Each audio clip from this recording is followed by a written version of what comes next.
নজর রাখবো পরবর্তী সংবাদে।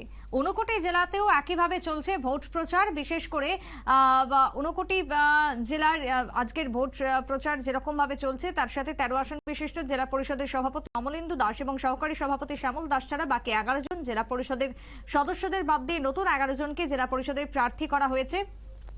বিজেপি দলের থেকে স্বাভাবিকভাবে বাড়তি চাপ রয়েছে দলের, এই মুহূর্তে প্রার্থীদের উপরে চাপ রয়েছে, কর্মীরা চাপে রয়েছেন। তবে সবকিছুকে ঊর্ধ্বে উঠে এক প্রকার চলছে প্রচার, আর সেই প্রচারে ঝড় তুলেছে বিজেপি। কি বক্তব্য উঠে আসছে শুনুন।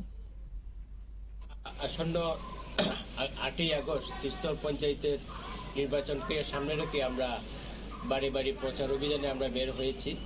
আমাদের এই চণ্ডীপুর পঞ্চায়েতের 2 নং ওয়ার্ডের 3 নং আসনে আমাদের প্রার্থী হয়েছেন যিনি গতবারও ছিলেন সুস্মিতা দাস, এবং উনি 4 নং আসনে অঞ্জু দাস মালাকার, এবং 3 নং পঞ্চায়েত সমিতির আসনে আমাদের সত্যজিৎ দাস, এবং আমি নিজে ঊনকোটি জেলা পরিষদের 5 নং আসন তফসিলি জাতি সংরক্ষিত আসনে আমি নিজে, আমাদের পার্টি আমাকে মনোনীত করেছে, তাই আজকে আমরা ডোর টু ডোর প্রচার করছি।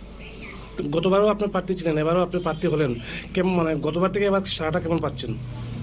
আসলে শুধু আমি না, আমরা যদি গোটা ত্রিপুরা রাজ্য থেকে, বিশেষ করে আমাদের ঊনকোটি জেলার যে চণ্ডীপুর ব্লক আমি বলবো, বা আমাদের ঊনকোটি জেলায় বলবো, আমরা সমগ্র ত্রিপুরা রাজ্যে গোটা 5 বছর। আপনারা শুনলেন ভোট প্রচারকে কেন্দ্র করে বক্তব্য, যথেষ্ট সাড়া তারা পাচ্ছেন এবং আগামী দিনে জয়ের ব্যাপারে তারা যথেষ্ট আশাবাদী, সে কথাই উঠে আসছে। ছোট্ট বিরতির পর ফিরবো, সঙ্গে থাকুন।